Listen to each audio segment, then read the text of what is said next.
Nescafé, Loyilma et Burkina Mobile vous présentent le Grand Café.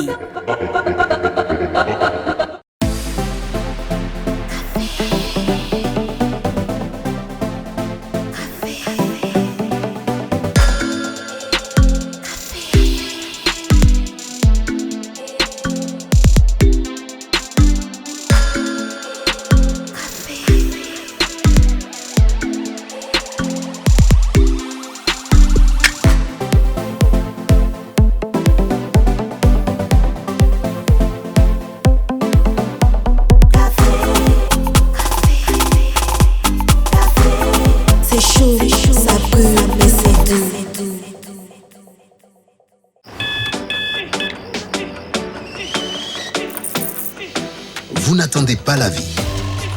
Vous allez à la rencontre de la vie. Il ne s'agit pas de savoir combien de chances vous avez. Ce qui compte, c'est ce que vous en faites. Tasse après tasse. Matinée après matinée. Commencez en force. Finissez en force. Tout commence avec un Nescafé. Capté dans les profondeurs des nappes aquifères, saine et naturellement protégée de coubris, Yilma est une eau équilibrée en minéraux et oligo-éléments. Elle est particulièrement digeste avec une saveur unique. Yilma, source d'une vie meilleure.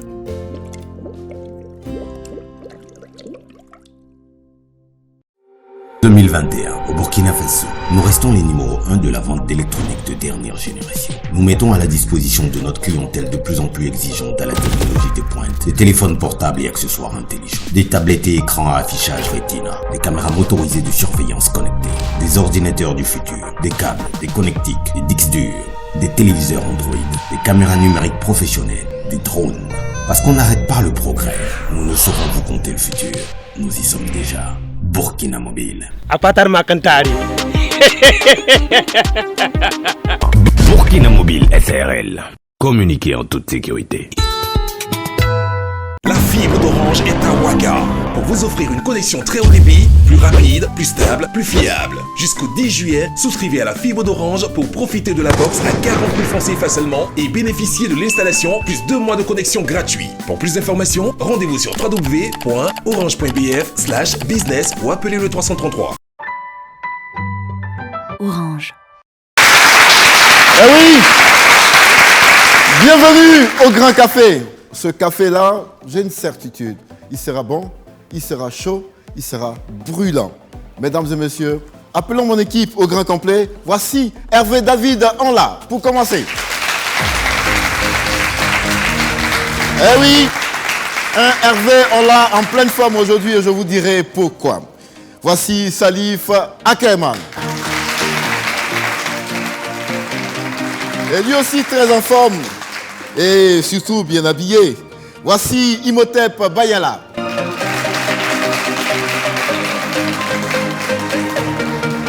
On va appeler les dames maintenant de cette maison. Voici Agneko.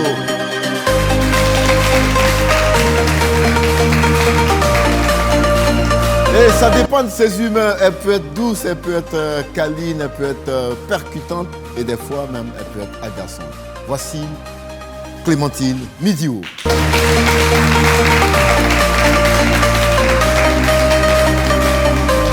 Et voici une qui fait ses classes au Grand Café en tant que chroniqueuse. Je crois que ça sera pour la deuxième fois.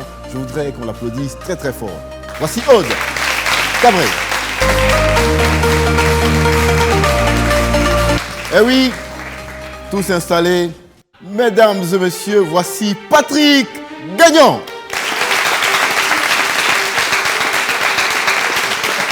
Ouais. Ah oui.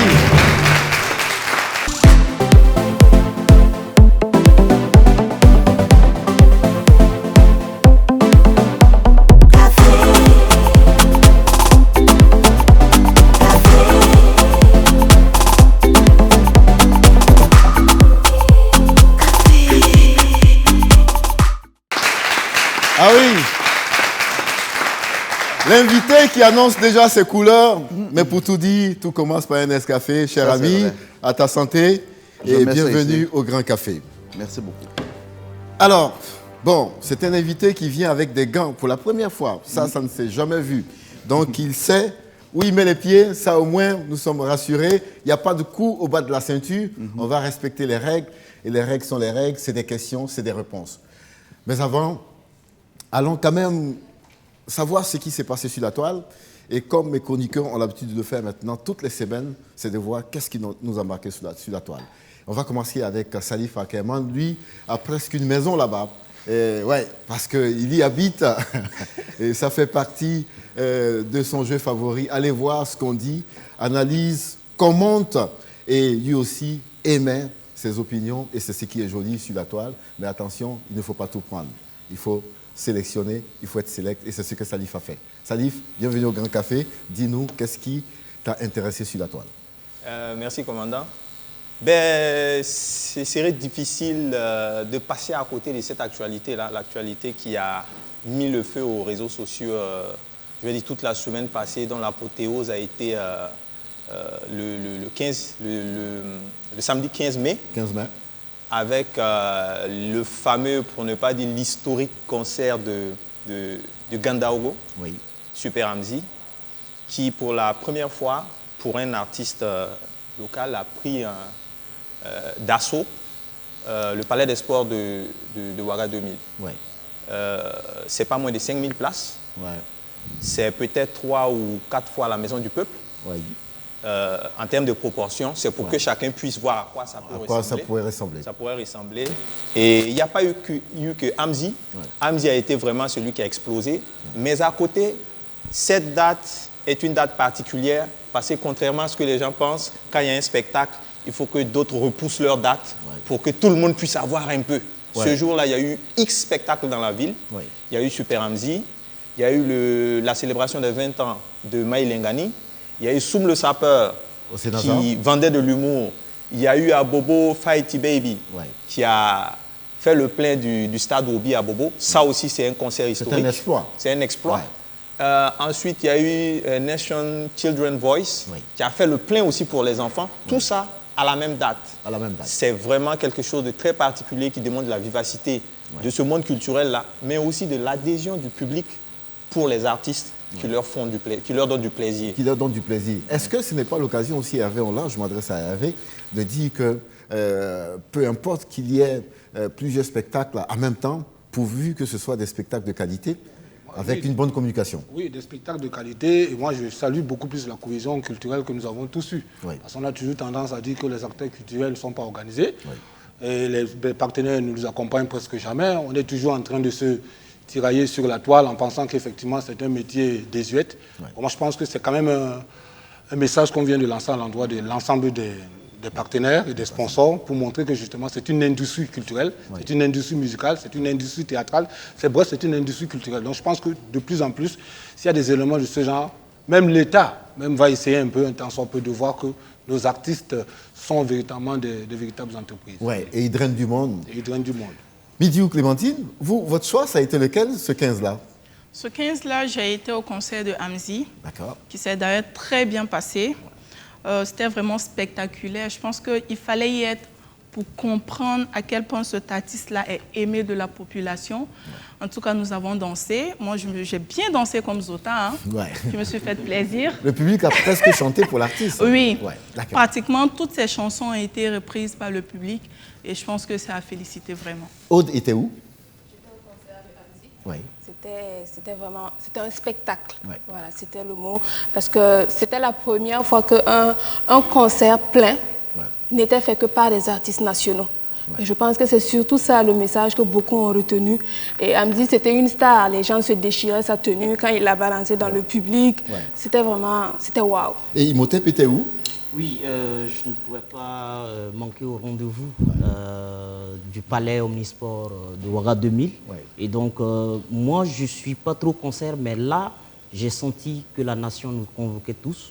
Et il fallait aller pour soutenir un artiste ambitieux qui veut hisser très haut le drapeau national et qui veut montrer que finalement, que quand on veut, on peut, surtout quand on met les moyens. Salif Akeman, c'est vrai qu'il y a une très bonne ambiance dans cette salle du Palais des Sports, mais pour les professionnels, ça pose quand même un problème de commodité en termes d'acoustique, donc ça pose le problème aussi des salles et de la disponibilité des salles dans notre pays. Absolument, commandant, parce que c'est une date et une actualité qui nous permet de rebondir sur cette question de salle. Parce que quoi qu'on dise, la salle de référence qui était la maison du peuple, aujourd'hui est désuète. Je dirais même que c'est une salle dangereuse quand elle est pleine, parce que les gens disent que ça vibre. Après, les gens se sont rabattus sur le Sénazar, qui n'est fait que 600 places. Difficile de rentabiliser un spectacle dans une salle de 600 places. Qu'est-ce qu'on fait quand on n'a pas une salle adaptée? On se rabat sur une salle qu'on va essayer de rafistoler pour atteindre nos objectifs. Et c'est ce qui se passe avec la salle des sports de Ouagadougou. C'est bien dit, salle des sports. C'est une salle faite pour les sports de main. Malheureusement, qu'est-ce qu'on fait? On n'a pas d'autre choix que de on va dire quoi? Faire de la sorcellerie dans une salle qui n'est pas faite pour... qui n'est pas faite pour... Voilà. Là aussi avait posé ce problème aussi plusieurs fois dans... Moi, ne tournons pas autour du pot. Moi, je l'avais dit même ouvertement. Je pense que les artistes eux-mêmes doivent se concerter. Il y a beaucoup de grands argentiers dans ce pays qui construisent des immeubles partout. Parfois, ils dépensent des centaines de millions même hors du Burkina. Je pense que les artistes devaient se retrouver ensemble, aller voir un ou deux ou trois opérateurs, les opérateurs industriels pour leur demander de construire une salle. On sait que l'État ne peut pas. L'État va vous dire qu'ils ont beaucoup de choses à faire à la fois. Mais il y a des argentiers qui peuvent le faire. C'est un business, il faut démontrer que c'est rentable. Voilà. Il peut très bien s'engager et puis après, il récupère son argent plus tard. Ailleurs, les salles coûtent 5 millions de francs à la location. Tout à fait. Et ça pourrait être rentable. Merci les amis. Patrick, notre invité, qu'est-ce que vous avez remarqué sur la toile en termes d'actualité? Bon, puisque j'étais un peu impliqué dans le concert de Hamzi, j'étais un peu submergé, je dirais, dans ça, mais c'est beaucoup, bon, je pense que presque tout le monde était là-bas. C'est le point fort en tout cas. Et puis, de l'actualité. Je remercie tout le monde d'avoir participé d'ailleurs.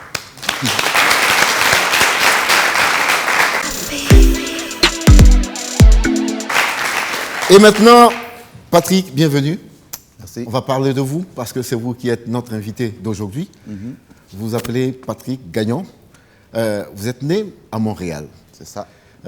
On est dans le Grand Canada, francophone. C'est ce que vous avez en commun avec nous autres. Quand on parle, on se comprend, mais il faut parler lentement parce que des fois, la langue elle est un peu chantée avec vous.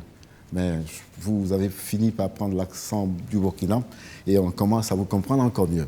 Alors, bienvenue encore. Vous êtes né précisément le 12 janvier 1981. Vous êtes très jeune et vous vous intéressez au marketing, c'est ce que vous faites à l'école, administration, marketing. Et pourtant, vous aviez une passion pour tout ce qui est événementiel, le showbiz. Donc, vous allez même aller à l'école du show business. Vous allez organiser par vous-même des spectacles ça et là. Et à côté, vous allez vous faire une petite manne. C'est comme ça que l'appétit vient en mangeant. Mais en ce qui vous concerne, votre père et vous, on ne peut pas dire que c'était le grand amour parce que vous ne l'avez presque pas connu. Ce n'était pas une famille unie vraiment parce que vous êtes l'unique fils et votre mère sera un peu coupée de votre père parce que lui avait une toute autre vie qui vous mettait un peu à distance. L'histoire ne sera pas radieuse puisqu'après vous allez perdre votre père qui lui va mourir d'un cancer et votre maman, elle est décédée il n'y a pas longtemps de cela. Et vous êtes un Patrick Gagnon qui va chercher son pain quotidien au forceps et parce que vous n'avez pas d'autre choix que de vous battre comme un lion. Et c'est dans cette ambiance-là qu'il y a une autorité du Burkina Faso qui prend langue avec vous à l'occasion de la Semaine nationale de l'art culinaire au Burkina Faso. La première édition aura lieu au CIAO. Et on vous demande de venir prêter vos services. C'était quoi exactement? Bon, moi, j'étais promoteur des fêtes gourmandes de Montréal qui ont débuté au début des années 90. Et puis, en 2007, j'avais racheté l'événement. Donc, on a fait la première édition sous mon aile en 2008.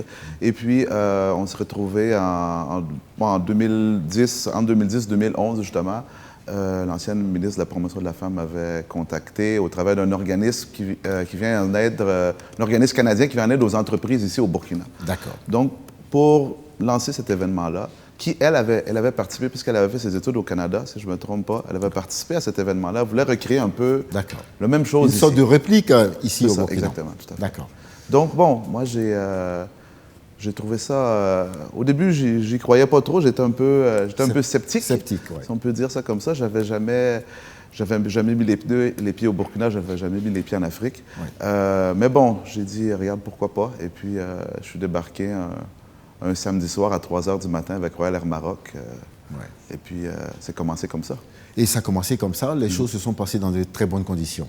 Oui, tout à fait. Ouais. J'ai été bien accueilli. Et puis, c'est ce que je dis souvent aux gens, quand ils veulent venir au Burkina, initialement, c'est quand on est bien accueilli, on a toujours envie de vouloir rester ici. D'accord. Et ça, c'est 2011. 2011, on place le curseur là-bas, vous partez chez vous et vous revenez une seconde fois. Tout à fait. Pour la deuxième édition. Exactement. Et là, les choses se passent encore très bien. On commence à avoir grande confiance en vous. Et vous aussi, vous commencez à connaître le pays, à vous sentir mieux ici. Tout à fait, tout à fait. Bon, je pense que c'est au fur et à mesure, comme vous dites, là, je pense qu'on prend confiance. Et puis, j'avais envie j'étais un peu fatigué du show business. Au Canada, j'avais eu des hauts et des bas. Et puis, j'avais envie de quelque chose de nouveau. Et puis, bon, en tout cas, ma nouveauté était ici. D'accord. Et voici comment l'histoire va s'écrire plus tard. Parce qu'après, Patrick Gagnon, l'homme du show business, va se retrouver dans le trafic d'or. On peut dire ça comme ça. Racontez-nous cette histoire qui va vous amener jusqu'à la maison de correction de Ouagadougou, la Mako. Bon, on a commencé... en fait, moi, initialement, j'ai commencé en rencontrant quelqu'un à l'hôtel. Bizarrement, j'ai aidé une dame qui parlait pas anglais, qui parlait pas français. Il était pris dans une escroquerie de l'or. Et puis, il avait besoin d'aide et tout. Donc, moi, j'ai progressé avec eux pour essayer de leur trouver des solutions. Et puis, finalement, il n'y avait pas de solution. Donc, ils sont rentrés dans leur Brésil natal et puis ils m'ont demandé de progresser dans ce business-là pour eux. Donc, bon, moi, j'ai avancé, j'ai fait un peu le contact localement pour essayer de voir qu'est-ce qui est possible de pouvoir faire pour que ça puisse bien fonctionner. Et puis, bon, de fil en aiguille, j'ai rencontré telle personne, j'ai rencontré tous les escrocs de Ouaga qui sont venus me proposer toutes les choses possibles et impossibles. Et puis, bon, tu mets le faux et le vrai, chacun de chaque côté. Et puis, j'ai créé mon entreprise qui s'appelait Sofior en son temps. 1 employé, 5 employés, 50 employés. On a fini avec 300 employés. Oui. On faisait le commerce de l'or, l'achat et la revente de l'or. On était en train de faire 2 petites mines aussi semi-industrielles. Et puis, bon, un de ces jours, quand j'étais un peu à mes débuts dans le 0,04 mois, puisque j'exportais régulièrement de l'or à l'international, bon, je dis toujours la même chose, sans rentrer dans les détails, mais on m'a proposé des deals, on peut dire ça, que j'ai finalement accepté. Et puis, on a vogué sur ces deals-là pendant quand même un certain moment, jusqu'à temps que ça s'arrête. Jusqu'à temps que ça s'arrête. Alors, je voudrais rappeler à M. Patrick Gagnon qui est venu ici avec ses gants, que nous sommes au café, et c'est vraiment un espace où on discute, il y a des détails, et c'est pour ces détails que nous vous avons appelé ici quand même. C'est quoi votre rôle dans ce deal-là exactement? Mon rôle? Oui, qu'est-ce que vous faites? On vous sollicite pourquoi dans ce trafic d'or? Qu'est-ce que je faisais plutôt? Bon, en fait, moi, j'exportais de l'or en suivant toutes les règles possibles initialement.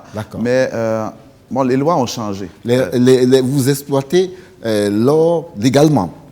Non, en fait, je fais le commerce. Donc, j'achète. Vous achetez légalement? Les orpailleurs sont sur les sites artisanaux. Et vous achetez ils légalement? doivent vendre le gramme, par exemple, à 20 000 ou à 25 000 en Et vous achetez? Moi, j'achète mon gramme à 25 000, je rassemble mes grammes ensemble et puis j'exporte ça à l'international. Et vous exportez. C'est là où il y a le problème? C'est là qu'il y a la façon d'exporter? C'est la façon d'exporter, exactement. D'accord. Dites-nous tout alors. Bon, initialement, on exportait correctement. J'étais toujours en train de perdre de l'argent. D'accord. Initialement. Les taxes avant au Burkina étaient très, très, très élevées. Et puis, tout le monde faisait la contrebande. Et moi, initialement, je ne savais pas. Jusqu'à un moment que je me suis fait proposer justement de payer moins de taxes, si on peut dire comme ça, et puis de faire une exportation frauduleuse que j'ai décidé d'accepter. Et puis, bon, on peut dire que ça a fonctionné, et puis on a continué dans ce sens-là, ce qui fait qu'on payait une partie des taxes, puis une partie des taxes qu'on ne payait pas. D'accord. Donc, c'est le côté illégal de vos pratiques. Illégal, donc, vous exploitez l'or, vous payez l'or, et le temps de transférer ça ailleurs, d'exporter, vous devez payer une taxe, et vous avez commencé à ne plus payer les taxes normalement. C'était ça votre deal. C'est ça, exactement. Et puis, le pouvoir de Blaise Compaoré va basculer. Nous sommes en 2014. C'est ça. Voilà, 2014. Et vous vous dites, je continue ou j'arrête? Et il y a un petit côté dans votre tête qui vous dit, bon, on peut continuer. Et vous continuez jusqu'au jour où vous êtes pris la main dans le sac. Vous êtes pris exactement quand? C'est le 23 novembre, donc 3-4 semaines après que Blaise est parti. Bon, quand j'ai décidé de continuer ou d'arrêter, tu as beaucoup d'employés, tu as beaucoup de gens qui sont là. Tu as tes partenaires financiers parce qu'on transigeait quand même des milliards par semaine. Et puis, bon, j'ai décidé de continuer et puis c'était ma première erreur. C'était ma deuxième erreur. Ma première erreur était d'embarquer dans le deal. Et la deuxième erreur était de continuer le deal après continuer le deal. Et là, vous êtes à la Mako. C'est ça. Et vous retrouvez un de mes meilleurs amis là-bas qui s'appelle Hervé David Onla. Et c'est là-bas que vous faites connaissance pour la première fois. Exactement. On va saluer cette amitié quand même qui commence à la Mako. Bon, donc voici deux célébrités qui se rencontrent. Le premier est dans l'or et le deuxième est dans la culture. Il m'a appris au jeu d'échecs même. Vous avez appris au jeu aux échecs? À jouer aux échecs. J'ai appris à tout le monde à jouer aux échecs là, parce que bon, il faut passer le temps aussi. Donc, vous avez été utile à la prison quand même. Très, très utile. Mais il servait tout le monde. Il venait, c'était le plus grand argentier dans la prison. Il nous servait à manger, à boire. Un milliardaire à la prison. Un milliardaire en prison, ça fait toujours du bien. Ce n'est jamais mauvais. Alors, donc ce Patrick Gagnon-là va faire 1, 2 jusqu'à 7 mois. C'est pénible, hein? Oui, mais... Il n'y a pas de climatiseur, il y a... Bon, le climatiseur, c'est pas trop grave. Moi, honnêtement, je trouve que les conditions étaient acceptables dans l'environnement où on était. Vous étiez environ combien de détenus? Il y avait 4, peut-être 60, 70 dans une petite zone. Mais on était 4, il y avait 4 magasins, si on peut dire ça comme ça. Ah, d'accord. On était comme les VIP. Ah, d'accord.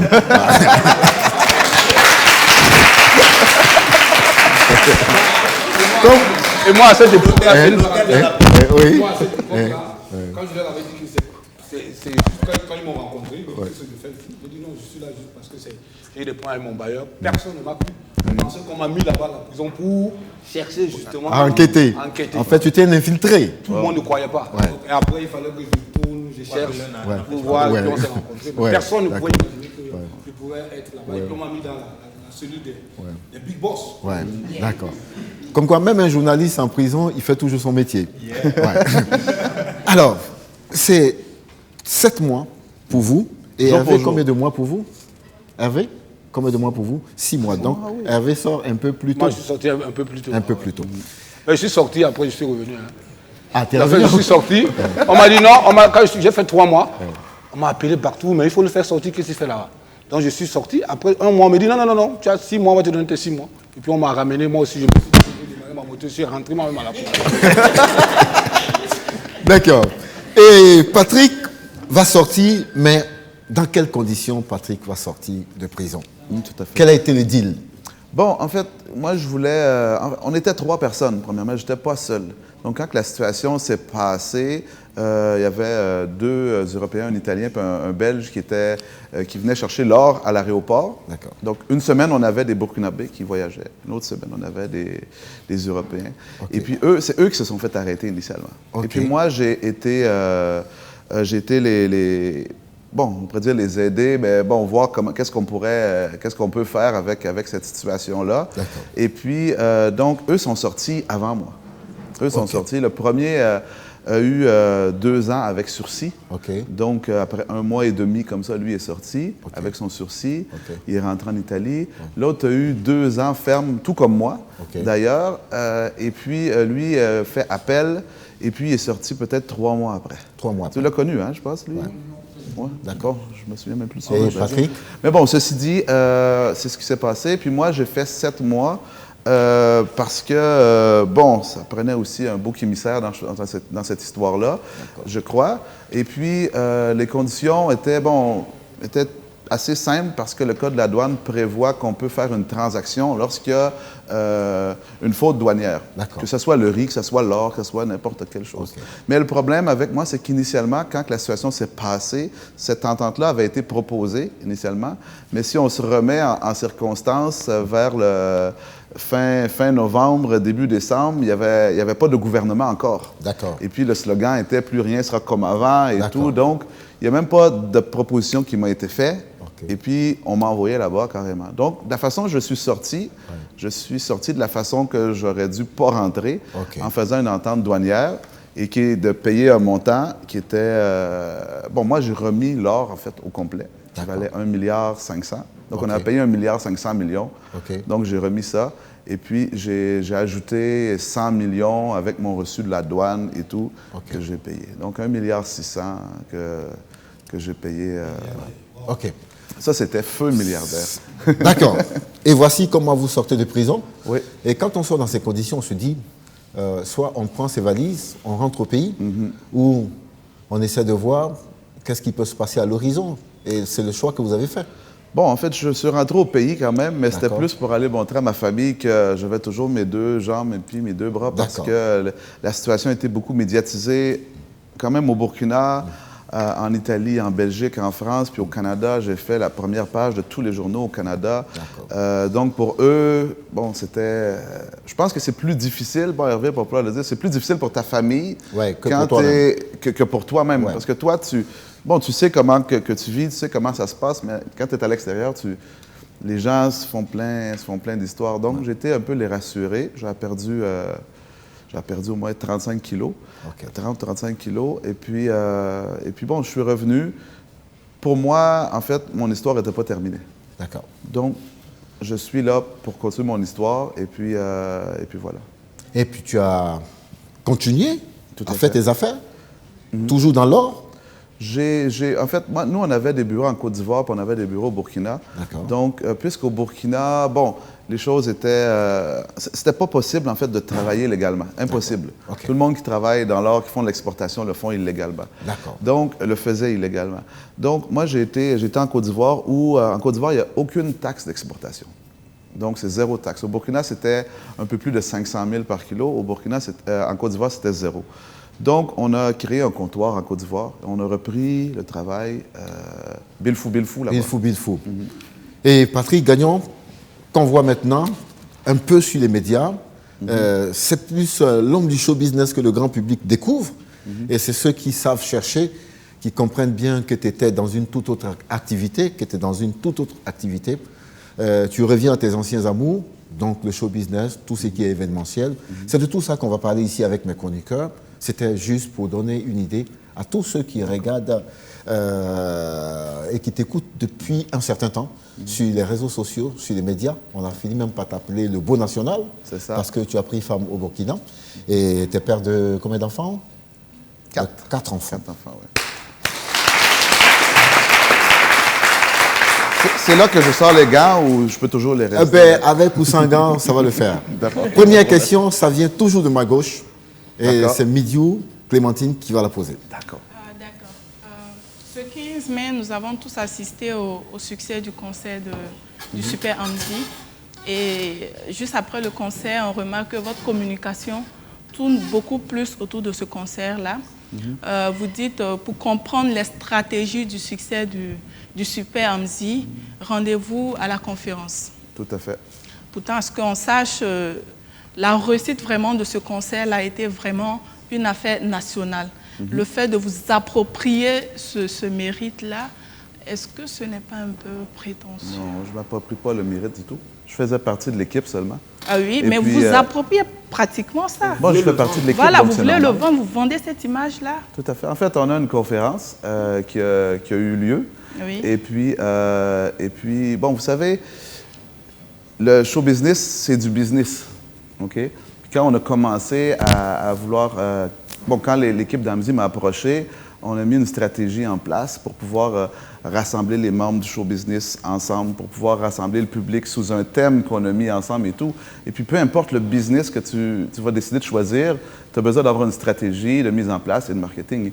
Donc, c'est un exemple, en fait, que je donne, parce que c'est à l'heure du moment. C'est marketing aussi, comme stratégie, effectivement. Mais c'est un travail d'équipe. C'est pas grâce à moi. Moi, je fais partie du puzzle de l'équation, mais sans moi, il l'aurait fait quand même. Mais ce serait bien peut-être de le préciser. Que sans moi, il l'aurait fait quand même. Bon, je le dis aujourd'hui. Quel était concrètement votre rôle dans l'organisation du spectacle de Amzi? Est-ce que vous avez participé financièrement? Si oui, à hauteur de combien? Ou bien vous avez contribué uniquement à faire ce que nous tous nous avons fait, et moi également, à balancer Hervé, toi, t'aimes ça les chiffres. Hein? Oui, on veut savoir parce que... Bon, en fait, moi, mon rôle, j'étais coproducteur. Destiny Prod est le producteur, donc moi, je suis coproducteur. Donc, on a contribué financièrement des deux côtés dans l'équation pour que ça puisse se passer. Le conseil de Amzi, ça a coûté combien? Tout ça, ça peut, toi qui le concert d'Amzi a fait quoi? C'est un peu moins que 20 millions que le concert a fait. On a gagné très peu, même avec commandant à côté, on parlait de ça avant hier, disant que bon, un concert comme ça, souvent les gens ils disent « Oh, il est rentré beaucoup d'argent, oh, il y a beaucoup de dépenses aussi. » Vous avez mis combien, vous? Moi, en tout, bon, avec l'apport à peu près, peut-être la moitié. Vous avez mis 10 millions? Bon, j'ai apporté des partenaires dedans aussi et tout, mais en tout, ça fait un peu moins, peut-être 7-8. Vous avez mis 7 millions? Oui, 7-8 millions. Est-ce que c'était pas aussi quelque part avant cela une opération de charme que vous étiez en train de faire? Parce que même avant le concert, même bien avant ça, vous avez annoncé que vous rentrez dans le showbiz. Est-ce que, après avoir sorti de prison, avec tout ce qu'on disait autour de vous, est-ce que le fait d'avoir cet argent et de venir dans le showbiz, c'était pour vous aussi de vous blanchir, entre guillemets, parce que vous vous lancez dans le showbiz, vous voulez un peu appâter l'opinion nationale en vous disant que le blé est dans le showbiz, donc il fait une opération de charme et puis se lance dans un grand concert comme bon, c'est une bonne question, mais bon, c'est plus facile, je pense, que de rester caché dans son coin un peu comme je faisais. Bon, je ne suis pas sorti de prison la semaine dernière, on s'entend, ça fait 7 ans. Je fais ça parce que j'aime ça. Après ça, bon, moi je me dis toujours que les gens peuvent aussi penser qu'est-ce qu'ils veulent. Moi, c'est l'agent du trafic de l'or que vous avez injecté dans le showbiz. C'est ça la question. C'est ça la question. Pardon? Pourquoi vous ne faisiez pas ça avant? Pourquoi c'est après la prison, justement, que vous faites le beau national, vous utilisez votre argent pour aider les artistes ça fait 7 nationaux? ans que je suis sorti de prison. Ça fait presque 10 ans que je suis au Burkina. Je me suis fait approcher. En fait, Amzi a gagné l'artiste de l'année au 12 PCA. C'est plus là que je me suis rapproché un peu d'eux. Je les ai invités à mon bureau, on a discuté. Et puis, on s'est retrouvés à... Ça m'intéressait. Amzi me dit, moi, j'ai envie de marquer l'histoire. Et puis, j'ai beaucoup de gens qui m'approchent pour faire des business de ci, de ça. Ça m'intéresse jamais. Je fais mes trucs et puis j'avance tranquillement. Et puis, cette histoire de marquer l'histoire, en fait, c'est ce que je faisais avant.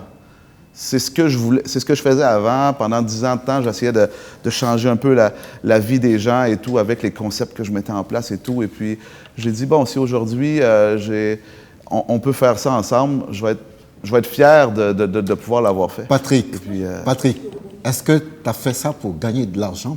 Non, tout simplement pas faire ça pour gagner de l'argent. Par altruisme. Amzi même ne l'a pas fait pour gagner de l'argent. Il n'y a personne dans l'équipe. Non, je parle de vous, Patrick. Non, moi-même, non. Est-ce que vous en avez gagné ou vous avez perdu? Oui, on a gagné un peu. On a fait les comptes hier. D'accord, ok. Donc, vous allez répondre à Nico. Est-ce que, donc, les bénéfices, vous avez renoncé aux bénéfices alors? Non, je n'ai pas renoncé aux bénéfices. On avait une entente ensemble, on gagne qu'est-ce qu'on a à gagner. D'accord. Bon, c'est un business comme un autre business. D'accord, donc c'est un business. Moi, je veux clairement que ce soit dit. Vous avez injecté 7 millions, donc certainement vous avez eu plus de 7 millions comme bénéfice. De bénéfices? Vous avez injecté 7 millions, 8 millions comme vous avez dit. Et le bénéfice, c'était combien? C'était peut-être... On a gagné à peu près 10% de ce que j'ai dit vous. Oui, c'est ça. Vous avez injecté du business. Bon, je veux dire, je. Oui, vous avez gagné plus de 7 millions. À peu près 1 million que j'ai gagné de bénéfices. D'accord. Donc il y a quelque chose quand même à se mettre dans la poche. C'est bien ça.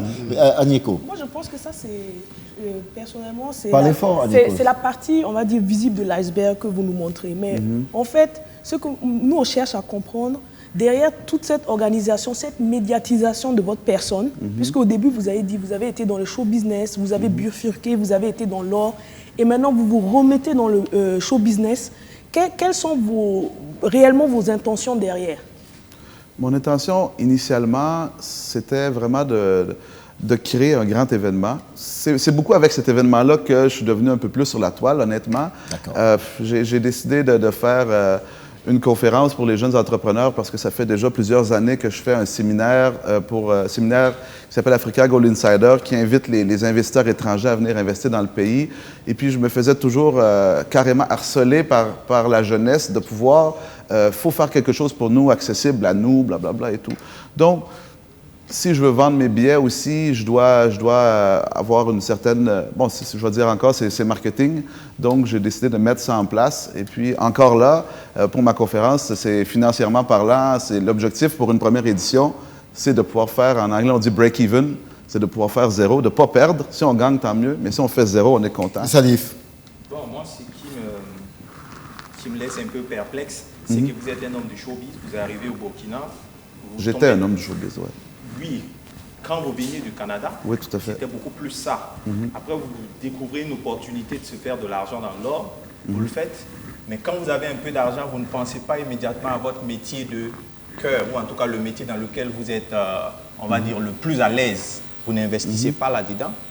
C'est après un tour en prison que votre altruisme et votre envie de retourner dans ce monde que vous aviez quitté avant revient. La véritable question que moi j'ai envie de me poser, c'est est-ce que finalement, vous n'êtes pas en mode blanchiment? Quand je dis blanchiment, est-ce que vous n'essayez pas de rendre propre de l'argent que vous avez acquis à un moment de votre parcours qui n'était pas, on va dire, catholique, et en même temps, vous faire une nouvelle virginité, une image bien lavée, bien propre du mec qui aide, qui s'investit dans le showbiz, qui aide les jeunes, qui est présent. Est-ce qu'aujourd'hui, ce n'est pas finalement ce qu'on est tenté de retenir? Je comprends. Bon, j'avais pas vu ça de cette façon-là. Je trouve ça intéressant que vous posez la chose. Peut-être que c'est parce que les gens pensent que... J'ai dit, bon, on s'est fait prendre notre or, on a payé tant. Si on avait 1,5 milliard, qu'est-ce qui dit qu'on n'avait pas 5 milliards qui traînaient autour de tout ça? Bon, moi, pas plus tard qu'il y a peut-être 3-4 ans, 3 ans, quand je suis sorti de là-bas, il me restait presque plus rien. Je suis sorti avec... Il me restait un peu d'argent seulement. Un peu. Non, il me restait peut-être 20 millions à peu près. Vous êtes pris sur une affaire. Pendant ce temps, on ne sait pas pendant combien de temps vous avez fait de cette manière-là. Qu'est-ce que vous avez pu mettre de côté? Qu'est-ce que ça vous a rapporté avant qu'on vous prenne? Parce que c'est vrai, 1,5 milliard, c'est beaucoup d'argent. Mais après, c'est 1,5 milliard sur combien de milliards acquis avant de se faire prendre? Tout à fait. Non, en fait, quand on dit on fait des milliards par semaine, là, on ne gagne pas des milliards par semaine. Okay? On a un chiffre d'affaires de milliards par semaine. Il y a une très, très grande nuance. Puis pour les gens qui sont dans le domaine de l'or... question de façon limpide, qu'on comprenne votre question. Si vous avez une question, posez-la. Hein? Non, en fait, moi, ce que je veux comprendre, c'est ce monsieur qui quitte son pays, qui débarque ici. Et après avoir fait ce pourquoi on l'a appelé, le premier truc qui lui vient à l'esprit de faire, c'est voler le pays. Je ne comprends pas, en fait. Qu'est-ce qui vous pousse en ce moment-là à quitter de la vie d'honnête citoyen qui est dans le showbiz pour devenir un voleur d'or dans notre pays? Bon, premièrement, voleur d'or, c'est faux. Contrebande, c'est pas légal, donc c'est du vol. Je suis d'accord, madame. Sauf que quand j'étais le procureur, quand on a eu notre procès, les gens, je trouvais ça drôle, puis je trouvais ça triste aussi en même temps, puis j'aime pas votre question, puis je vais vous expliquer pourquoi. C'est que l'or, on l'achète des orpailleurs, OK? Si ça coûte, 1 kilo coûte 30 millions, moi je donne 30 millions à l'orpailleur, OK? Aujourd'hui, les taxes d'exportation sont 200 000. Je paye mes taxes d'exportation aujourd'hui pour pouvoir correctement. Sauf qu'on n'a pas volé l'or à personne. Par contre, c'est vrai c'est comme si on avait volé l'État. Je suis d'accord. C'est pas comme. Vous avez pillé l'État. Non, non, tout à fait. Ça, je suis d'accord avec ça. Tout à fait. Puisque l'État, c'est tout le monde. Je suis d'accord. Vous volez Je suis l'État, d'accord. vous volez tout le monde. D'accord. Et puis je pense que ça, c'est tout à fait vrai. Et puis je pense qu'on a remboursé l'État grandement aussi. Que ce soit suffisant, parce qu'on ne bon, sait ça, pas depuis quand vous traitiez, ça, on ne sait pas ton opinion combien à vous toi. avez eu. Ça, c'est ton Donc opinion. dire, vous avez donné combien 500, vous avez dit 500 millions ou bien 700 1 milliard 600 Non, 1 millions. milliard 700, c'est ce qu'on avait pris avec lui. Donc ça ne compte même pas. Il dit ce qu'il a donné après, c'est, moi je considère que Non, c'est ça des fait 1 miettes. milliard 600. On a Ça payé 1 milliard couvre 600 rien pour... du tout. C'est tout. C'est ce qu'on a payé, c'est 1 milliard 600. Mais... Dans l'or. Oui. Ouais, donc ça veut dire que vous continuez toujours à piller l'État. Non, non, tout à fait. Il dit qu'il est Ah, ça- légal, mais maintenant on C'est ne ce que sait je veux- pas. je- Derrière, Allez, on ne sait pas ce qui se hold passe. up. On va pas faire en même temps. C'est Hervé qui pose la question. Ouais, je pose la question, vous êtes toujours dans l'or, vous avez dit oui. Je suis toujours donc, dans cela l'or. veut dire que vous continuez à piller dans l'État parce que vous contournez donc justement Non, c'est les ça failles. que- Est-ce le cas? J'ai arrêté ici le 24 novembre 2014, quand je suis rentré en prison.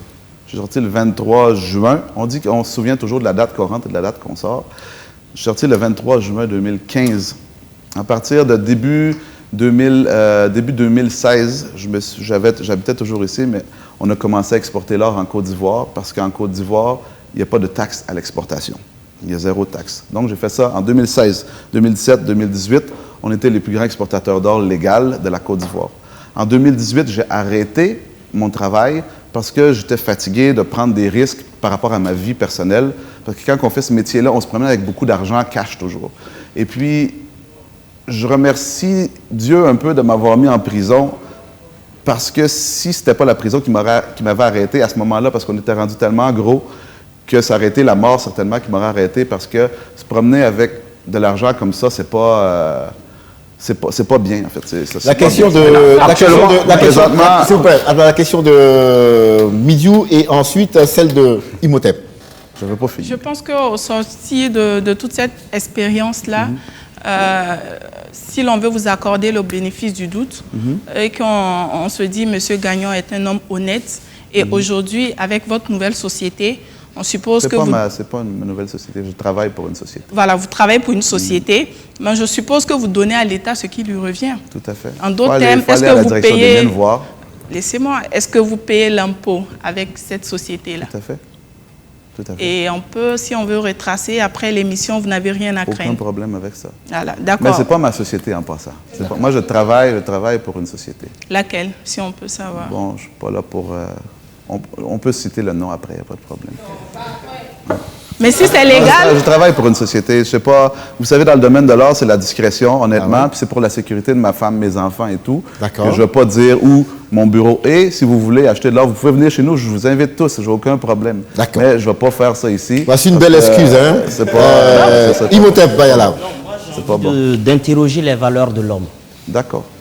J'ai envie de savoir quelles sont les valeurs qui vous ont moulé pour que finalement vous finissez dans les mailles de choses qui ne sont pas commodes à la morale. En fait, je me suis trompé. Honnêtement, je me suis trompé. Donc, vous voulez dire que vous avez été mal éduqué? Je n'ai pas dit ça. Bon, je me suis... tu sais, mon papa était dans des trucs bizarres. Ma maman était malade quand j'avais 12 ans. Je me suis élevé beaucoup toute seule. Est-ce que j'ai été mal éduqué? Bon, je ne sais pas. Faudrait demander à ma famille. Alors, moi, j'ai envie de me demander, au vu de tout cela, tout ce bilan, est-ce que vous vous sentez digne de la nationalité burkinabé que vous avez acquise? Le pays des hommes intègres et de la dignité. Je ne m'avais jamais posé la question, mais je ne vois pas pourquoi que je répondrais négatif à tout ça. Moi, je pense que j'ai commis une erreur. Je le répète toujours. Je fais même la publicité autour de ça. Et puis, je forme les gens pour qu'ils ne tombent pas dans les mêmes trucs que moi je fais. J'invite beaucoup d'investisseurs étrangers à venir investir au Burkina, que ce soit dans ce domaine-là ou dans d'autres domaines, que je les accompagne pour les accueillir et tout. Je pense que je fais ma part en tant que citoyen. Et puis, bon, si je veux, je peux partir, aller habiter où je veux. Patrick, vous avez acquis la nationalité burkinabé en quelle année? 2014, 2013, 14. Avant donc l'épisode de l'Amako? Oui, tout à fait. Il y a donc ce qu'on appelle l'enquête de moralité. Est-ce qu'elle a été mal faite pour que vous ayez cette nationalité? Non, parce qu'elle a été faite avant. Oui, donc est-ce qu'elle a été mal faite, cette enquête de moralité? qui débouche sur l'octroi de la nationalité. Ah, ok, oui, je comprends. D'accord. Bon, si elle avait été bien faite, autrement, normalement, il devrait avoir la nationalité. Je pense que, honnêtement, la journée que je me suis fait proposer les deals en question, d'accord. Ok. Bon, je le répète toujours la même chose, mais je me suis trompé. Ok. C'est pas le même niveau financier, vous allez dire, mais je pense que si un policier qui vient tu donnes 2000 francs au policier, tu contreviens à la loi. Bon, là, c'est un niveau supérieur, je suis d'accord. Même aujourd'hui, j'ai fait la bagarre avec un policier sur la rue qui m'a proposé lui-même de lui donner quelque chose pour le laisser partir. Puis s'il y a quelqu'un à Ouaga qui donne de l'argent au policier aujourd'hui, là, pas au policier, mais à l'État par rapport à la police, là, ça, c'est moi. Parce que moi, il n'y a pas personne qui va... Moi, je ne donne jamais de 2000 à personne qui fait la bagarre avec la question de Agneko, s'il vous plaît. Oui. Vous dites que vous avez des remords et des regrets, mais finalement, vous êtes sorti de prison, vous êtes parti en Côte d'Ivoire et vous êtes allé là-bas parce que les lois étaient plus flexibles, etc. Il n'y avait pas de taxes d'exportation. Donc ça veut dire que peut-être que vous avez continué à prendre l'or du Burkina en le faisant passer de manière illégale par les frontières et en continuant votre trafic en fait. Donc si on ne vous avait pas pris à la frontière, peut-être que vous aurez tout simplement continué. Donc c'est peut-être une manière de dire oui, je me suis blanchi, etc. Mais est-ce que réellement, au jour d'aujourd'hui, vous pouvez dire sincèrement que vous n'êtes plus dans ce trafic et que vous êtes en toute légalité? Aujourd'hui même, là, tantôt j'étais à côté. Le directeur général de la brigade antifraude de l'or, qui est devenu un bon ami, m'a appelé. Il y a des partenaires étrangers qui sont venus le voir pour qu'il lui présente le comptoir de référence au Burkina. Et puis lui-même m'a appelé pour ça. Donc peut-être que vous êtes devenu plus malin. Vous êtes devenu plus malin. Peut-être que maintenant vous avez les bonnes stratégies pour échapper à la loi en fait. Ah ben il avoue en plus. Hein. Non, je ne pas.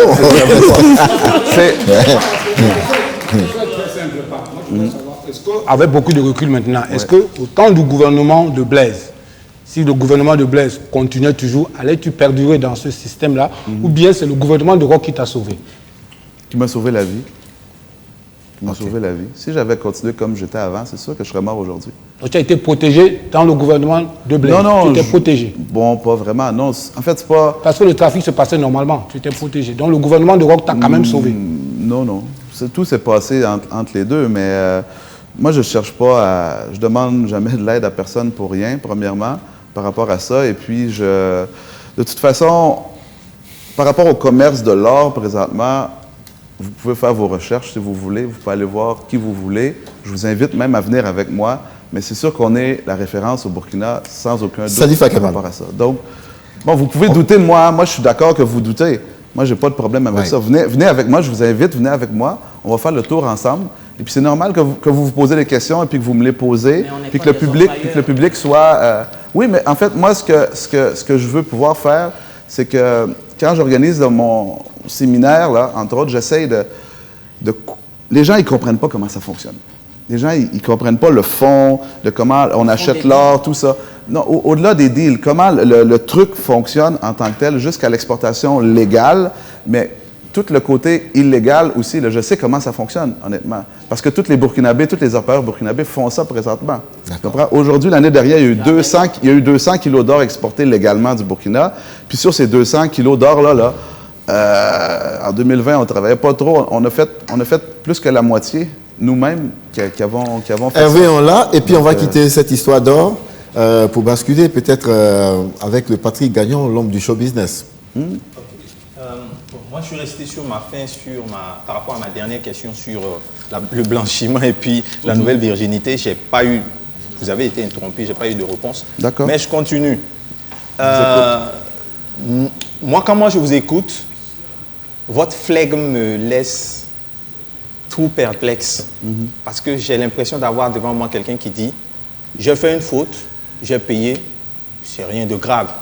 Je n'ai pas dit c'est rien de grave. Non, si j'ai dit ça dans ma bouche, non, je n'ai pas dit ça. Je dis que quand je vous écoute... C'est ce que ça laisse penser. C'est ce que ça laisse penser. Vous n'avez pas l'impression d'avoir fait quelque chose de grave ou de révoltant. Vous dites, je suis allé en prison, j'ai payé une amende, ben c'est fini. Les gars, ben, qu'est-ce que vous avez à me bassiner? C'est l'impression qui se dégage quand vous parlez de cette affaire-là. Je ne sens pas le remords. Ouais. Mais plus loin, vous avez été pris juste après les troubles de 2014.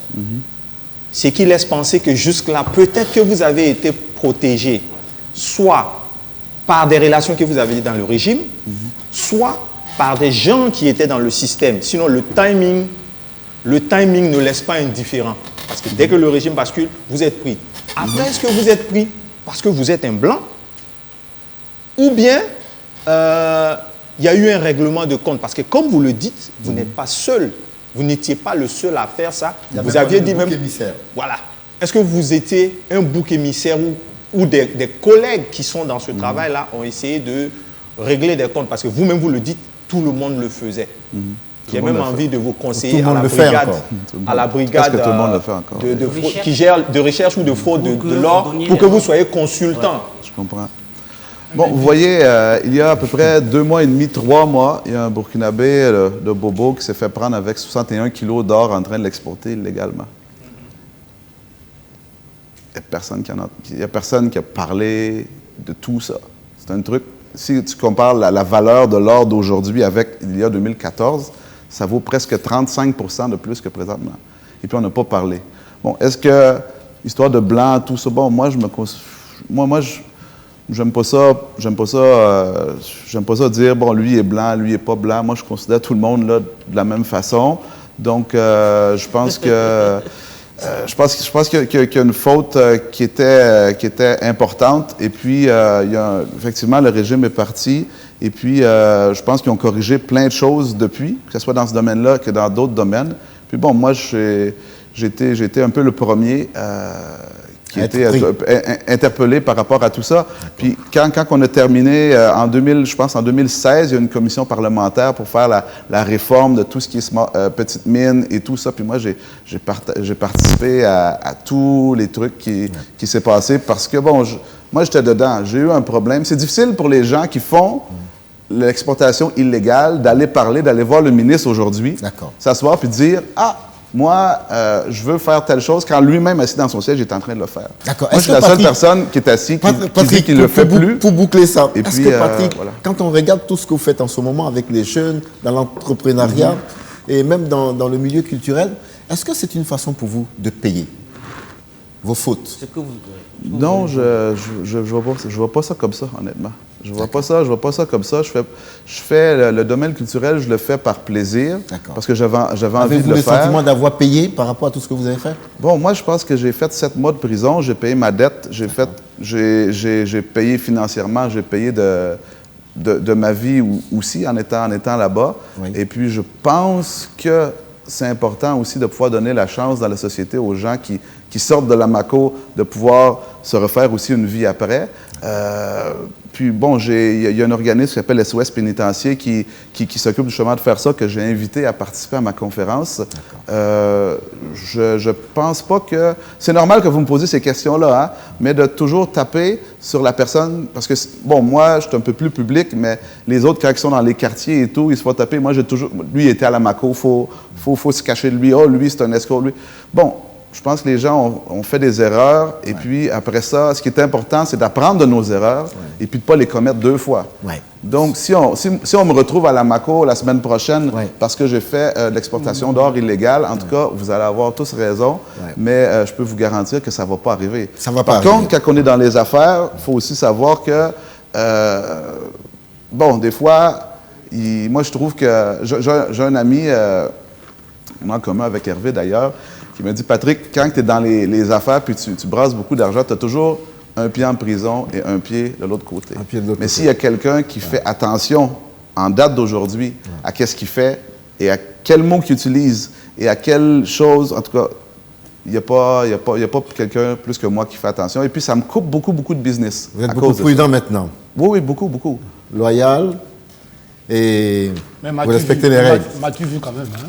Pardon? Même m'as-tu vu maintenant, c'est toi, hein? Tout le monde, tu mets ton image en avant maintenant. Oui, parce que j'avais ma conférence avant. Mais bien avant, tu le fais déjà, même bien avant, tu le faisais. Donc, non, je le fais avec ma femme. Tu veux plutôt embellir ton image.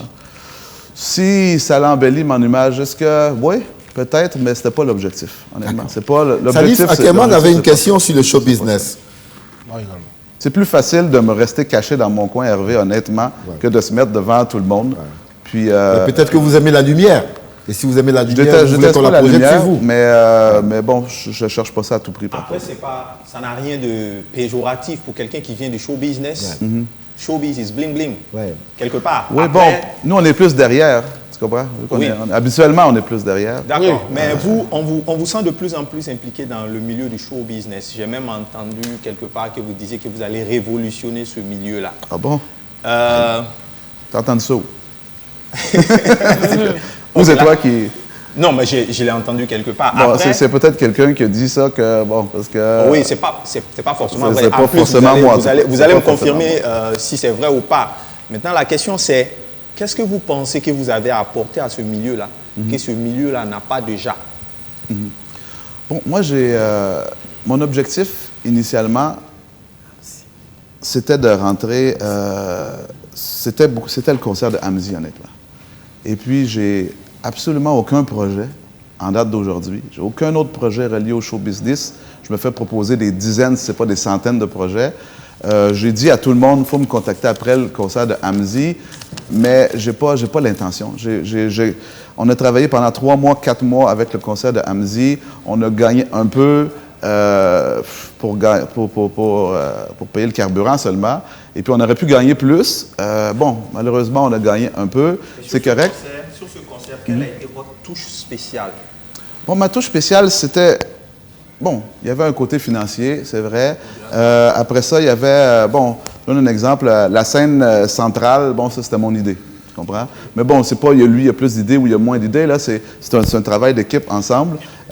Mais au-delà de tout ça, c'est, bon, l'équipe de Tidiane a apporté certains partenaires dedans, moi, j'ai apporté certains partenaires avec mes relations, puis c'est un travail d'équipe, au travers des relations qu'on a mis ensemble, pour que ça puisse fonctionner avec les idées, avec la direction marketing, la direction artistique. Bon, moi, j'étais moins du côté artistique, par contre. Quand tu étais venu dans mon bureau, je t'avais promis que je devais te poser cette question. Et moi, j'étais surpris quand tu me l'avais dit. Tu m'as dit non, après le concert de Hamzy, de te reposer cette question. Tu m'as dit au bureau qu'après le concert de Hamzy, tu vas arrêter le showbiz. C'est vrai. Maintenant, est-ce le cas? C'est probablement le cas, oui. C'est probablement le cas. C'est la fin? Bon, j'ai pas... En fait, le concert de Hamzy, c'est comme le summum qu'il y a eu présentement. D'accord. Je vois pas, à moins que le commandant m'appelle, il me dit qu'il veut faire le stade du Catoute avec Flobby, puis bon, peut-être que ça m'intéresserait. Mais les petits projets m'intéressent pas trop. En fait, tu veux dire que tu ne vas pas faire la même chose. Tu veux faire quelque chose, un cran au-dessus. S'il y avait quelque chose qui m'était proposé, ça pourrait peut-être m'intéresser, mais honnêtement, c'est vrai que je t'avais parlé de ça. Je voulais annoncer ma retraite du show business aujourd'hui. C'était mon plan. Et puis, mais je reste ouvert. En fait, je reste ouvert parce que, tu sais, il y a pas un boxeur, là, mais Conor McGregor, un gars qui fait des arts martiaux mixtes, il a annoncé sa retraite 3 fois. Et puis, à toutes les fois, il revient. Bon, moi, je dis, bon, ça, c'est trop... Bon, Patrick, on comprend. Moi, je reste ouvert. Je reste ouvert aux propositions. Ce domaine est toujours tentant. On fait toujours ça, un faux départ. J'ai fait ça souvent, donc j'aime Alors, c'est un prétexte pour nous, hein, quand on rentre dans ce concert de Hamzy, d'ouvrir une grande parenthèse maintenant pour ce qui a été vécu comme un grand exploit ici, dans notre pays de Burkina Faso, avec un artiste qui, pour la première fois, s'essaie dans cette salle-là. Elle n'est pas faite pour les spectacles de musique, mais elle a été domptée spécialement pour que beaucoup de mélomanes repartent avec du bonheur. Aujourd'hui, après avoir fait cette date, j'ai juste passé un coup de fil au staff. Je dis, il faut que Hamzy vienne au Grand Café pour qu'on célèbre ici ce qui a été fait de joli, ce qui a été fait de beau.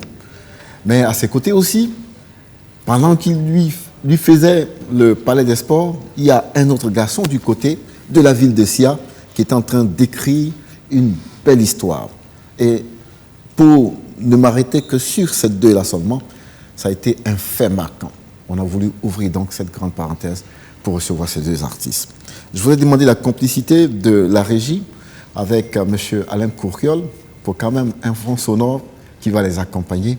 Je vous ai demandé qu'on applaudisse très fort d'abord pour celui qui a marqué les esprits à Ouagadougou. Voici Amzi.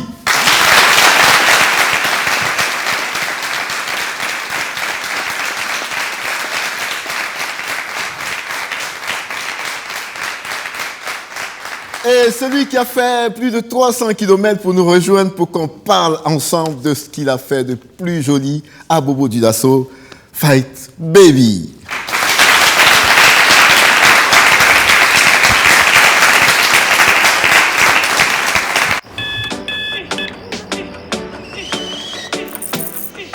Vous n'attendez pas la vie. Vous allez à la rencontre de la vie. Il ne s'agit pas de savoir combien de chances vous avez. Ce qui compte, c'est ce que vous en faites. Tasse après tasse. Matinée après matinée. Commencez en force. Finissez en force. Tout commence avec un Nescafé. Capté dans les profondeurs des nappes aquifères, saine et naturellement protégée de coubris, Yilma est une eau équilibrée en minéraux et oligo-éléments. Elle est particulièrement digeste avec une saveur unique. Yilma, source d'une vie meilleure.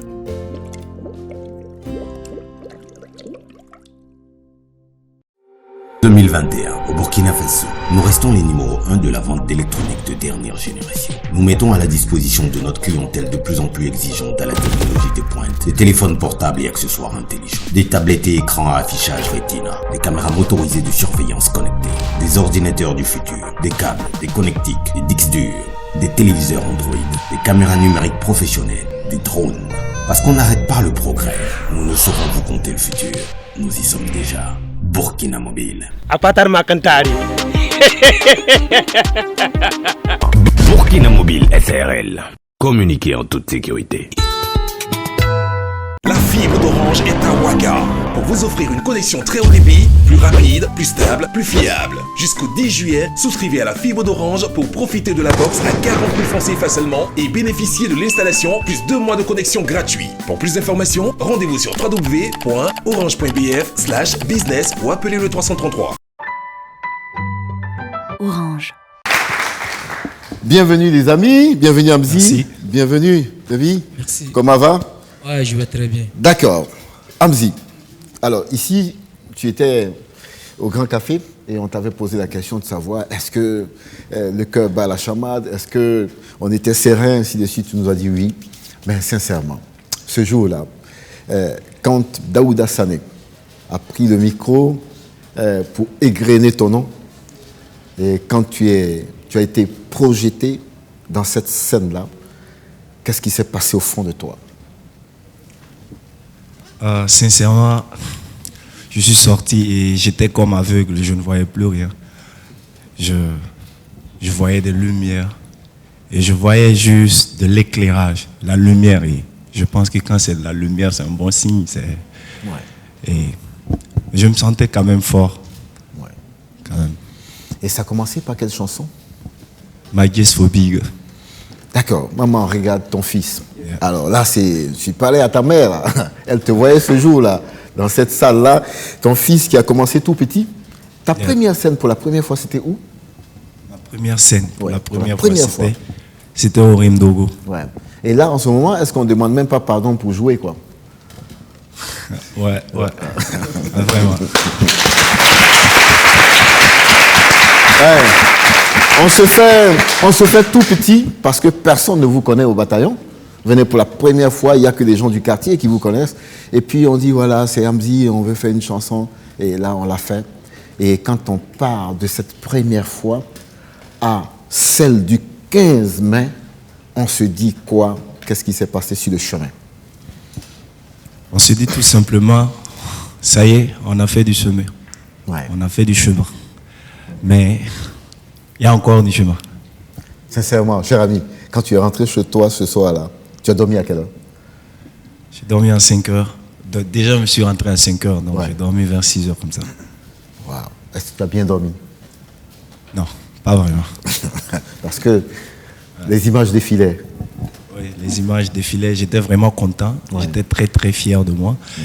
Et j'avais aussi une pression qui me parlait de l'avenir. Ouais. Qu'est-ce que tu dois faire encore maintenant? C'est vrai, c'est la grande question. C'est ça qui fait plus peur. Quand on fait ça, on se dit, mais qu'est-ce qu'on va faire après? Yeah. Ouais. Alors, les plus beaux compliments que tu as reçus au téléphone, c'était qui? C'était de ma mère. D'accord. Qu'est-ce qu'elle a dit? Elle m'a juste dit, je suis fier de toi. Ouais. Nous aussi, on est fiers de toi.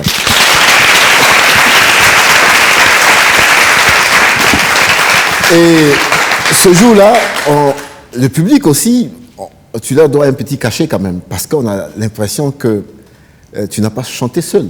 Ils ont chanté pour toi, ils ont chanté avec toi. Ouais. Et ça fait vraiment beaucoup plaisir. Ça fait chaud au cœur de savoir que tu as resté peut-être dans le noir, dans ta chambre, avec une lampe, un truc, écrit quelque chose et des milliers de personnes chantent avec toi. Ouais. Je ne sais pas comment expliquer comment on se sent en ce moment-là. Ouais. Quand on fait ce genre de concert, il y a une chanson avec laquelle on a l'impression qu'on n'est plus sur terre, là. Et c'était laquelle ce jour-là? C'était bien Waloki. Ouais, avec Greg. Avec Greg, ouais. Ouais, ça, c'était quelque chose de formidable. Salif Akeman, quand même poser des questions à ce garçon, parce que ce qu'il a vécu est tout à fait extraordinaire. Ouais, en fait, c'est pour quelqu'un qui a un seul album, un album qui n'a pas un an, c'est un exploit extraordinaire. Parce que les grandes salles ont été remplies dans le pays-là, mais par des artistes qui avaient déjà un chemin ou qui étaient au milieu du chemin. Mais lui, il le fait au début du chemin. Et j'ai eu la même peur que lui.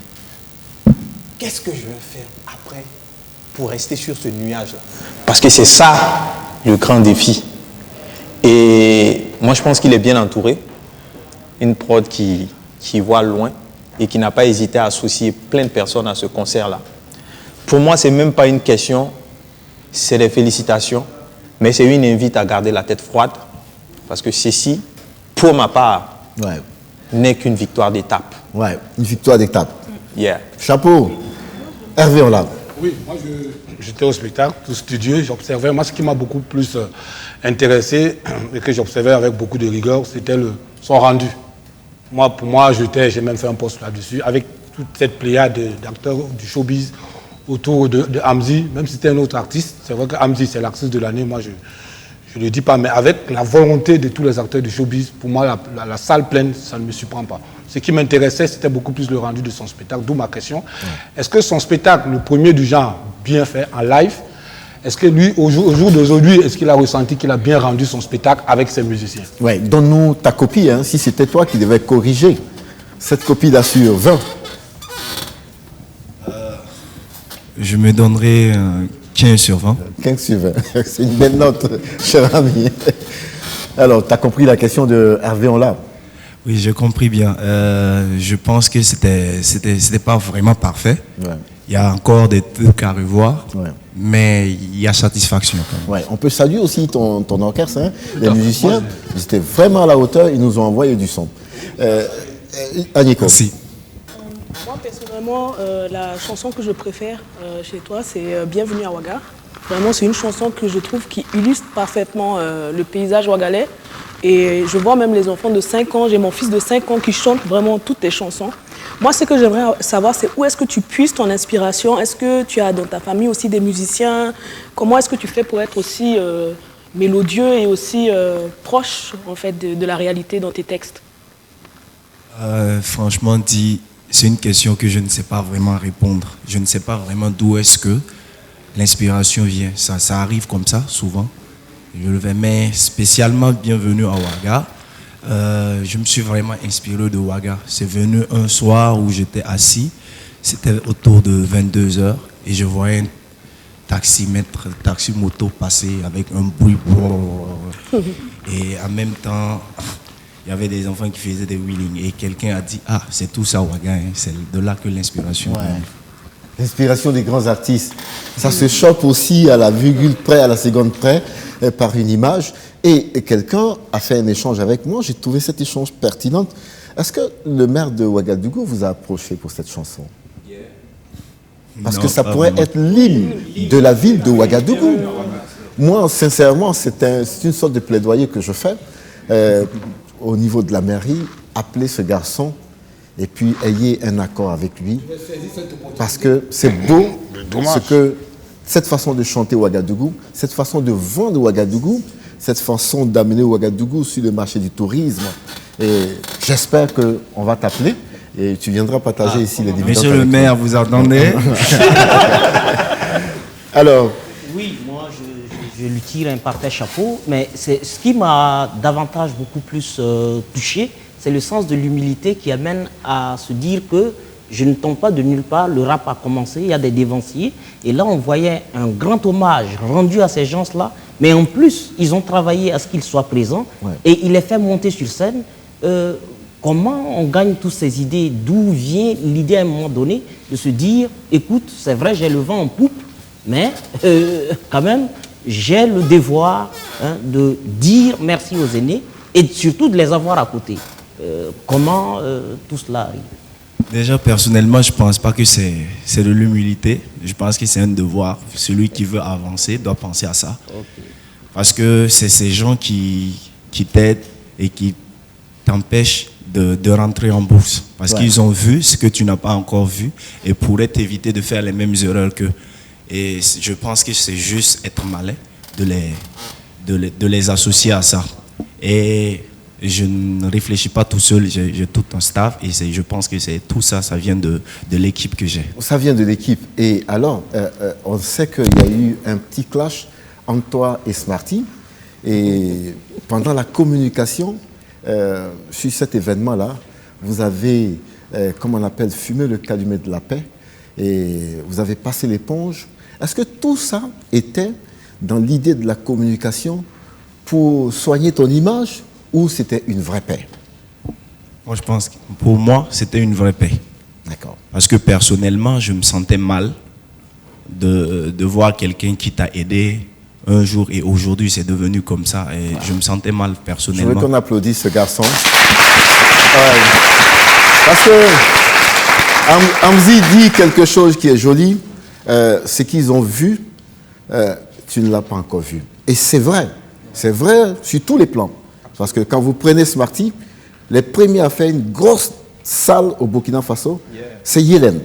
Parce que quand tu prends le stade municipal, c'est peut-être 2 fois ou 3 fois plus que le public qui est venu voir Amzi. Quand vous prenez l'artiste Floby, c'est pareil. Là, c'est au stade du 4 août. Donc, comme quelqu'un a dit, si on salue ce que tu as fait aujourd'hui, c'est joli parce qu'avec un album, quand on fait ça déjà, ça augure des lendemains meilleurs. Et donc, le meilleur reste à venir. C'est pour cela qu'il faut rester, Zen et Salif l'avaient dit, restons en équilibre. Voilà, à ne pas penser qu'on a déjà touché le plafond. On est sur le chemin. Et je voudrais encore une dernière fois qu'on t'applaudisse très fort.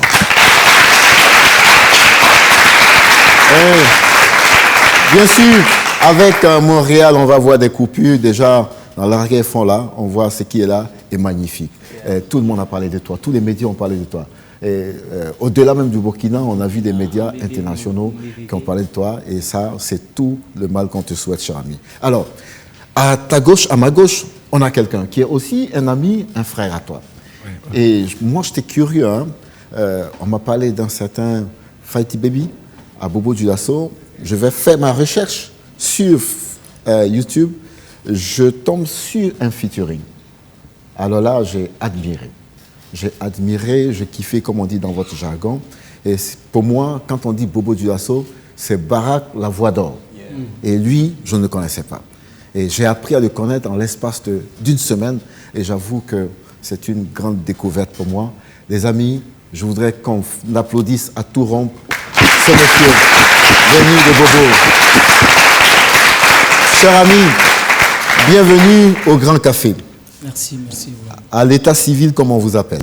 En état civil, c'est Kwanda Abdoulaye Faisal. Voilà, c'est ce que je me suis dit. On dit que c'est un petit Mossi d'ici, qui s'est retrouvé de l'autre côté de l'Ouest et qui manie le Bamana à souhait. Et c'est ce qui est joli chez nous en Afrique.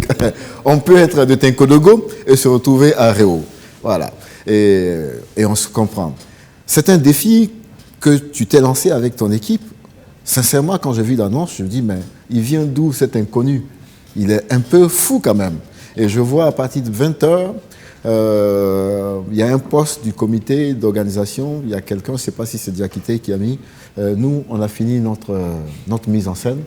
Il reste au public de faire sa part. Et là, pendant que je suis dans l'euphorie du concert de Hamzi, je vais encore faire des recherches.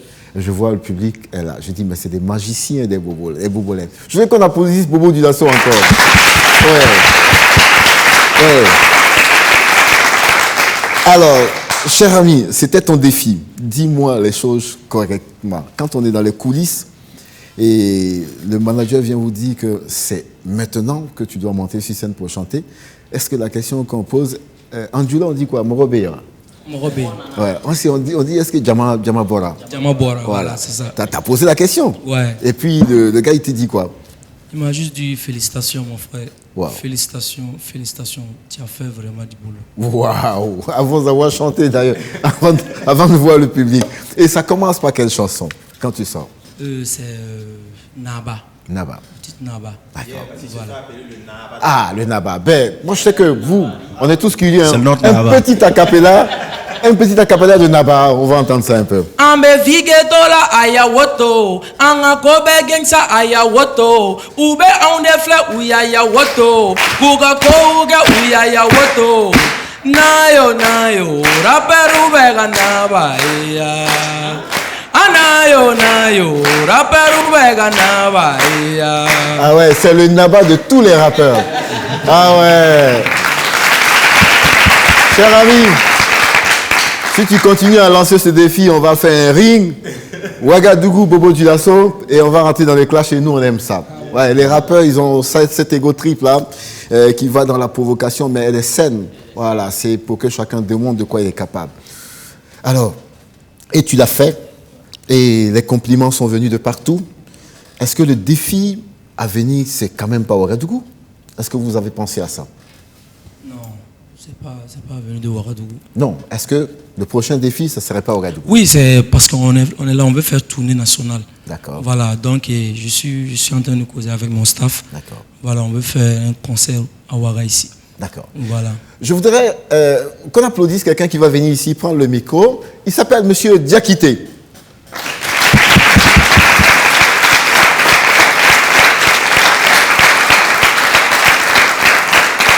Monsieur Diakité, prenez le micro.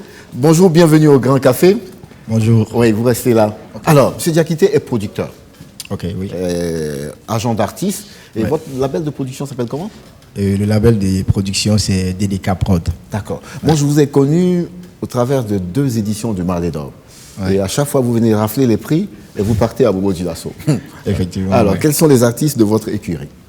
Bon, les artistes de l'écurie DDK Prod, vous avez la Coqueluche Salizette, vous avez Jelly Karim, okay. Vous avez Jazzby, vous avez Penda, et vous avez les tout petits qu'on a pris au niveau de Fitini Show, le groupe Fitini Star. Ok. Voilà. Et vous êtes embarqué dans cette aventure avec ce garçon parce que vous avez trouvé le projet très intéressant? Oui, effectivement. Un jour, moi, j'étais en répétition au niveau du musée de la musique. Ouais. Et puis, j'ai reçu un coup de fil du manager de Fighty, à savoir Opipi, voilà, qui disait qu'il souhaitait me rencontrer. Donc, je lui ai donné ma position. Effectivement, il est arrivé. Ouais. Il dit, voilà, nous, on veut faire quelque chose de grand. Ouais. On veut s'attaquer au stade Obi. Ouais. Et puis, on veut le faire avec vous. Ouais. J'ai dit, bon, il dit, et ils n'ont pas de structure proprement parlant, c'est juste une team qu'ils ont mis en place qui s'appelle la Team Baby. Ouais. Maintenant, ils voulaient que ma structure DDK Prod porte le projet. Okay. Voilà, pour essayer de chercher les partenaires, chercher les financements. Et ce qu'ils m'ont dit, il dit, en retour, nous allons te donner un pourcentage de tous les financements. C'est le business, c'est le business. C'était ce qu'ils m'ont proposé ces jours. Donc, quand j'ai vu le projet, il était assez grand et c'était phénoménal parce que c'était historique pour la ville des Bobos. On ne l'avait jamais vu auparavant. Bon, automatiquement, moi, j'ai dit non. Bon, tout ce que vous dites là, il faut laisser, on va aller ensemble. Voilà, on va s'attaquer au projet. Il faut déjà, parce qu'il faut noter que son manager, c'est un étudiant. Je dis, bon, tu écris déjà le projet comme vous le concevez. Et puis maintenant, après, tu m'envoies sur WhatsApp. Voilà, moi, je vais essayer aussi d'apporter des suggestions. Donc, c'est comme ça, c'est parti. Il a envoyé le projet. Et on a essayé de faire un toilettage. Et à partir de là, les demandes ont commencé à sortir parce que c'est une affaire qui a commencé 6 mois avant. Voilà. Mais ce qui était bien, c'est que depuis 6 mois, ils avaient leur date. Ils ont calé pour cette date et ça n'a jamais changé. Et jusqu'à vraiment... Jusqu'à la finalisation. Voilà. Alors, la question qu'on se pose, on a l'impression que Bobo Dioulasso vit en vase clos. Les artistes de là-bas émergent qu'à Bobo Dioulasso et ils font le tour à la ronde. Mais se projeter sur Ouagadougou est un exercice difficile. Qu'est-ce qui explique cela? Oui, c'est vrai que les artistes, en tout cas au niveau de Bobo, le talent, ça ne ment pas, il y en a, effectivement. Mais il y a toujours effectivement ce problème qui fait que ça n'arrive pas effectivement à prendre du côté de Ouagadougou. Voilà, sinon, il faut reconnaître quand même que ces artistes, par exemple, Faïti, bien avant ce concert, est venu quand même à Ouaga sur plusieurs événements. Voilà, il faisait partie même du compartiment d'artistes bobolais qui était là sur la première édition des Festibro. Voilà, quand même, c'est des artistes qui viennent, ils passent même à des émissions télé et tout ça. Bon, mais malgré ça, on sent toujours, voilà, parce que on a vu sur les réseaux sociaux, beaucoup de gens disent mais c'est Faïti, c'est la première fois que nous on entend parler de lui. Alors que quand même il est aujourd'hui à 2 albums et plusieurs singles. Et avant ces 2 albums, il était également membre d'un groupe, Feelingy Gang, qui a fait quand même les beaux jours à Bobo et tout et tout. Peut-être que pour vous faire connaître, il faut faire le stade, quoi. À chaque fois que vous faites le stade, nous on parle de vous à Ouagadougou. Oui, effectivement, peut-être qu'il va falloir aller dans ce sens. En tout cas, on a vu qu'avec le stade, tout Ouaga parle de Faïti Baby. Maintenant, les gens l'ont connu. C'est pour ça même que le Grand Café l'invite pour la première fois. Donc vous voyez. Donc on va faire le stade. Diakité, sincèrement, je demande à ce que ce garçon vienne à Ouagadougou pour cette émission et je demande à ce que tu viennes personnellement. C'est aussi pour saluer tout l'enthousiasme que tu mets dans la musique, dans la culture et tout ce que tu portes comme projet avec envie, avec passion. Et ça, c'est joli. Parce que pour ceux qui sont dans la capitale, ce n'est pas aisé. Ne parlons pas d'une ville comme Bobo où, en termes de finances et de sponsoring, ce n'est pas évident. Et si vous le faites souvent au forceps. Et c'est des résultats comme ça qui font qu'on se dit il faut mettre des projecteurs sur vous. Maintenant, parlons de la relation Amzi et Fight. On va applaudir Diakité qui va rester dans les coulisses et qui va nous regarder. Merci beaucoup. Voilà. Amzi, la connexion s'est faite comment? Moi, je connaissais déjà le groupe Feeling. D'accord. Tout le groupe, je connaissais, mais lui solo, je ne l'avais pas vu. Mais je le connaissais personnellement dans le groupe. D'accord. Mais qui appelle qui? C'est lui. Qui t'appelle? C'était lors de... Bon, il avait déjà vu mon manager, son staff avait déjà vu mon manager. Il m'avait parlé d'un artiste bobolais.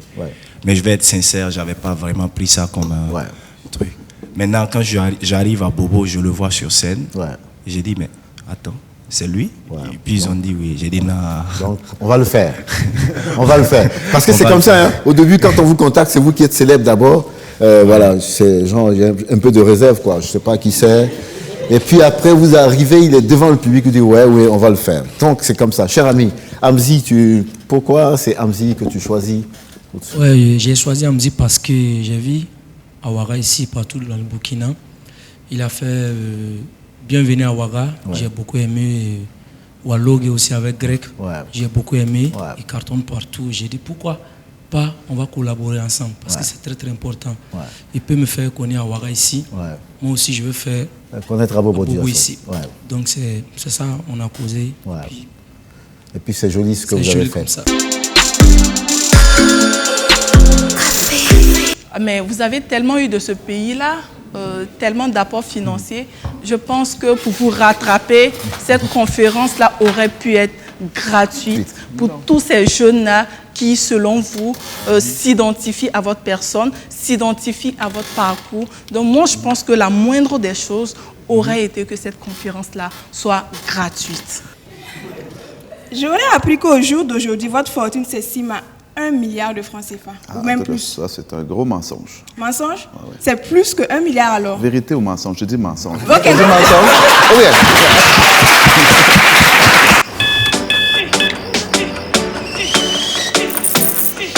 Vous n'attendez pas la vie. Vous allez à la rencontre de la vie. Il ne s'agit pas de savoir combien de chances vous avez. Ce qui compte, c'est ce que vous en faites. tasse après tasse, matinée après matinée. Commencez en force, finissez en force. Tout commence avec un Nescafé. Capté dans les profondeurs des nappes aquifères, saine et naturellement protégée de coups bris, Yilma est une eau équilibrée en minéraux et oligo-éléments. Elle est particulièrement digeste avec une saveur unique. Yilma, source d'une vie meilleure.